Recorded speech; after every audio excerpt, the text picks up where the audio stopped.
Hello everyone, आप सभी लोगों को बता दूं आज की वीडियो में यहाँ पे मैं बताने वाला हूँ कि सीयूटी पीजी का रिज़ल्ट कब आएगा और बेसिकली आप लोगों ने अगर एग्ज़ाम दे दिए तो कब आपको अब क्या करना है और एडमिशन काउंसलिंग का क्या सीन रहता है। ठीक है, देखो एनटीए का काम सिर्फ आपका रिज़ल्ट डिक्लेयर करना है, जो मैं अभी आगे एक्सप्लेन कर देता हूँ। पहले देखो, सबसे पहले तो एनटीए का काम है, अभी आप लोगों ने अगर एग्ज़ाम दे दिया तो अब आपको आंसर की का वेट करना है। ये आंसर की क्या होती है, तो आंसर की बेसिकली इसमें होता क्या है, जैसे आपने एग्ज़ाम दे दिया तो एग्ज़ाम जैसे आप लोगों के 28 मार्च तक सभी के हो जाएंगे। ठीक है, क्योंकि यहाँ पे सभी का काउंट होता है, ऐसा नहीं है कि आपने 11 मार्च को दे दिया तो आपसे काउंट होएगा, नहीं। 28 मार्च तक सभी लोगों के एग्ज़ाम हो जाएंगे और 3 से 4 दिन या 5 दिन भी ज़्यादा से ज़्यादा लग जाता है। ठीक है, लेकिन 4 दिन आप मान सकते हो, तो 28 मार्च से आप मान सकते हो 2 अप्रैल या 3 अप्रैल तक आप लोग की आंसर की रिलीज़ हो जाएगी। आंसर की में क्या होता है, बेसिकली एनटीए आंसर की रिलीज़ करता है और आपने जो आंसर सेलेक्ट करे थे, यानी आपने जो आंसर सेलेक्ट करे थे एग्जामिनेशन सेंटर में, ठीक है, जो भी आपकी मार्कशीट रहेगी वो मार्कशीट नहीं होती, वो बेसिकली आपको दिखाया जाता है कि आपने ये आंसर सेलेक्ट कर रखे हैं। ठीक है, वहाँ पे दिखाया जाएगा कि आपने एक मतलब पहले क्वेश्चन का 3 नंबर मार्क कर रखा है, दूसरे क्वेश्चन का सी मार्क कर रखा है, इस तरीके से आपको बताया जाएगा। जो भी आपने मार्क कर कराया वो आपको दे दी जाएगी और आंसर की होगी जिसे आपने मैच करना है। और एक इम्पॉर्टेंट चीज़ ये रहती है, अगर आपको लगता है कि एनटीए ने जो आंसर की रिलीज़ करी है वो हो सकता है आंसर की गलत है, अगर आपको लगता है तो उसमें क्या होता है, एनटीए क्या करता है, आपको एनटीए को चैलेंज करना पड़ता है। कुछ मिनिमम फ़ी होती है जिसमें आपको बोलना पड़ता है, मतलब वो पोर्टल पर ही होगा, वो उस टाइम पे मैं आपको बता दूंगा, घबराओ मत। तो उसमें क्या होगा, आंसर की में अगर कुछ क्वेश्चन एनटीए को मतलब आपको लगता है कि एनटीए ने आंसर की गलत रिलीज़ करी है तो आप उस क्वेश्चन को चैलेंज कर सकते हो।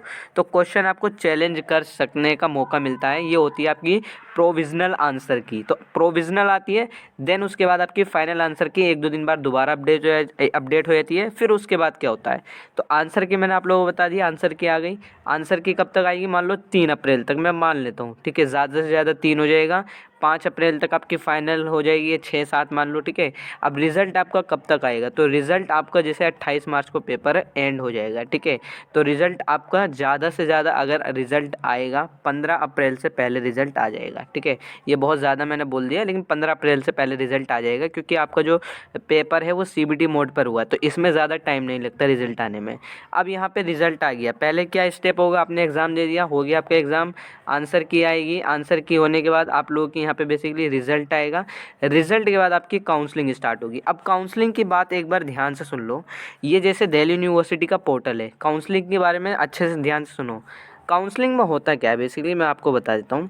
आपका जैसे रिज़ल्ट आ गया, मैंने कहा 15 अप्रैल से पहले आ जाएगा, तो यहाँ पे 10 से 15 दिन, वैसे ये बहुत ज़्यादा है, 10 दिन के समय लेता है यूनिवर्सिटी, ये सभी यूनिवर्सिटी लगभग। ठीक है, जो आपकी सीयूटी के अंदर हैं वो अपना पोर्टल लॉन्च करती हैं। ठीक है, एनटीए का काम सिर्फ रिज़ल्ट डिक्लेयर करना है और आपको रिज़ल्ट एनटीए ने दे दिया जिस दिन, एनटीए कहेगा अब जाओ भाई, अब यहाँ पे आपका कोई काम नहीं है, हमारी वेबसाइट विज़िट करने का यहाँ पे कोई यहाँ पे इम्पोर्टेंस नहीं है। क्यों, क्योंकि आपकी जो मेरिट बनती है वो पर्टिकुलर यूनिवर्सिटी वाले बनाते हैं और आपको यहाँ पे काउंसलिंग के लिए अप्लाई करना पड़ता है। बेसिकली आपको काउंसलिंग का मतलब ये है, आप जिस यूनिवर्सिटी में एडमिशन लेते हो उस यूनिवर्सिटी का फॉर्म फिल करना होता है। जैसे मैं दिल्ली यूनिवर्सिटी की बात करूँ, इसके पोर्टल का नाम अगर आप लोग देख रहे हो, ये इसका पोर्टल का नाम होता है CSAS PG फॉर्म। ठीक है, तो कॉमन सीट एलोकेशन सिस्टम और पीजी पोस्ट ग्रेजुएशन, ये पूरी इसकी फुल फॉर्म होती है।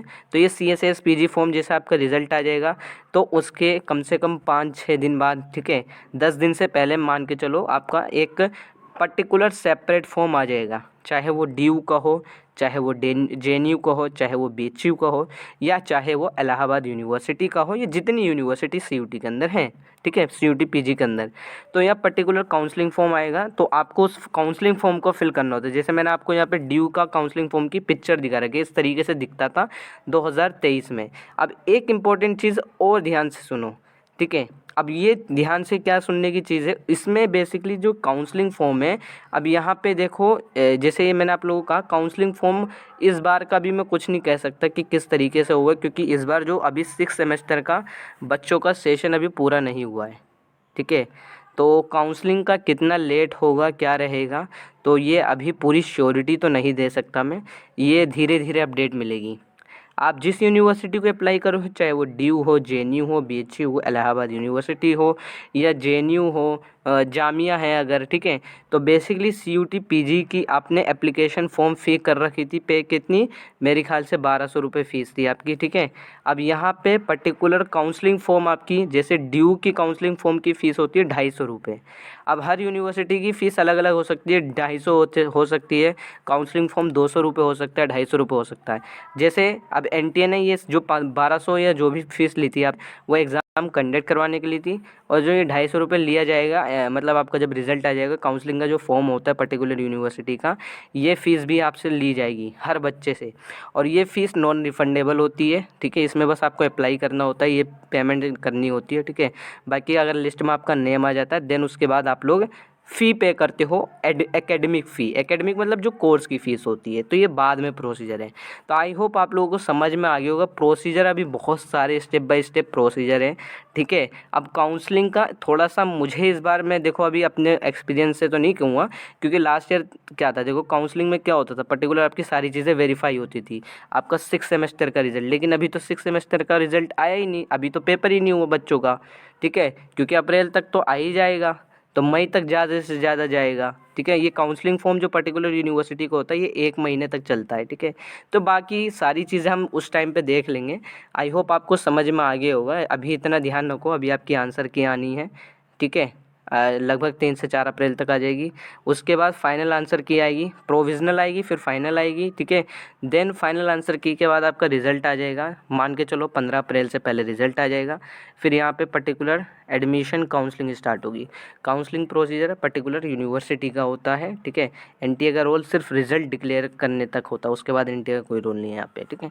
तो आई होप आपको समझ में आ गया होगा। बाकी अगर आप लोगों की कोई क्वेरी रहती है, और आई होप अभी मैं आप लोगों को एक और चीज़ बता दूं, अभी काउंसलिंग को लेके कोई अपडेट नहीं आई है, ठीक है। अभी रिजल्ट ही नहीं आया तो काउंसलिंग की क्या अपडेट आएगी।